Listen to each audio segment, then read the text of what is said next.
French President Emmanuel Macron is on a 3-day visit to China, along with EU chief Ursula von der Leyen. The European leaders are trying to persuade China to use its influence over Russia to bring peace in Ukraine. Shortly after a high-level meeting between Chinese President Xi Jinping and his French counterpart Emmanuel Macron, the two leaders made a joint declaration. The leaders called for Russia-Ukraine peace talks, quote, as soon as possible.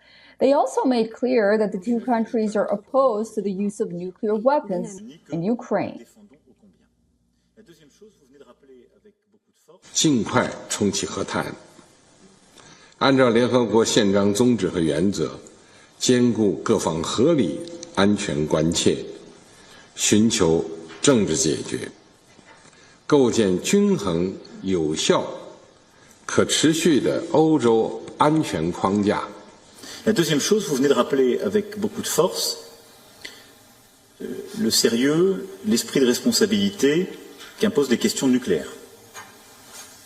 Et la volonté que la France partage, qu'évidemment le nucléaire soit exclu totalement de ce conflit, qu'il y ait le respect de l'ensemble des traités internationaux en la matière, et qu'en aucun cas il ne puisse y avoir de déploiement d'armes nucléaires en dehors du territoire des États dotés, en particulier en Europe.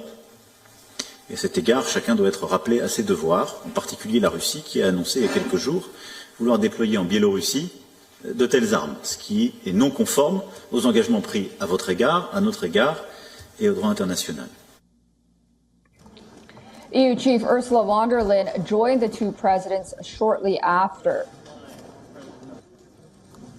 Another shaking hand, please.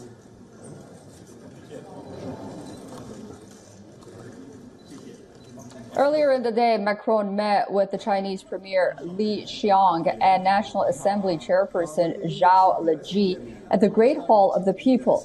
Macron, accompanied by EU Chief Ursula von der Leyen, hopes to smoothen ties with Beijing.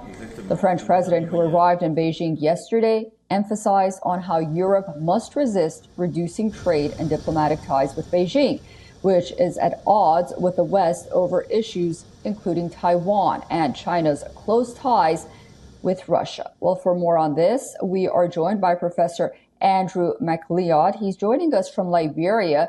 Dr. MacLeod is a visiting professor of war studies at King's College in London. Professor, thank you so much for joining us on WION.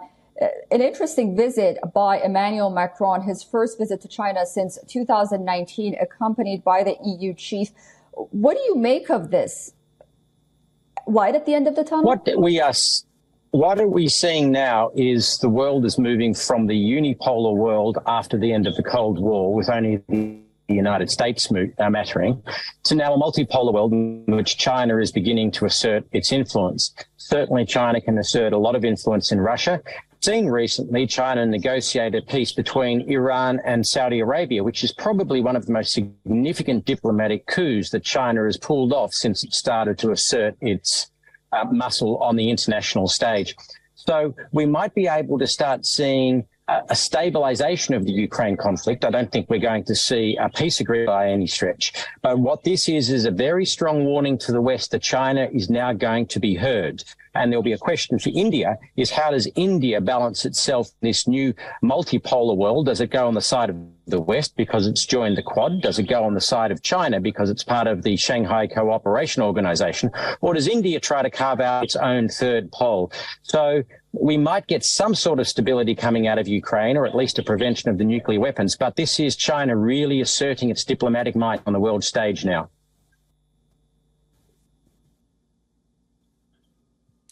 That's very true indeed. I want to ask you about this recent visit by the Taiwanese president to the United States. It's been dubbed as a transit visit by the United States, mostly because perhaps they didn't want to call it an official trip by the Taiwanese leader. Where do you stand on this? Do you think the United States is walking a diplomatic tightrope, or will it ultimately, or is it trying to buy time to ultimately change its policies towards China and Taiwan?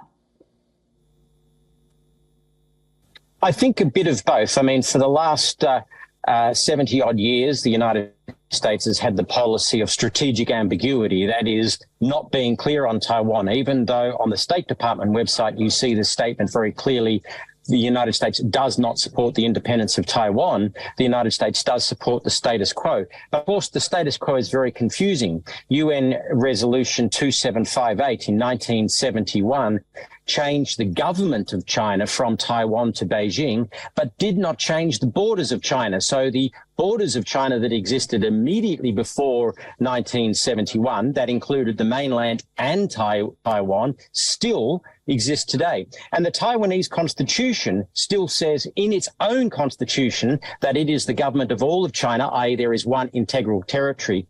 And 58% of people on the island of Taiwan has said that they don't believe the United States policy is in Taiwan's best interest, it's in the United States' best interest. I think what you're seeing starting to evolve, and this is truly scary, a polarization between China and the United States in which Taiwan could be the flint that sparks a major war. But the reason for the war won't be the independence of Taiwan. It will be a cultural clash between the democratic individualist-faced West versus the non-democratic collectivist Asia.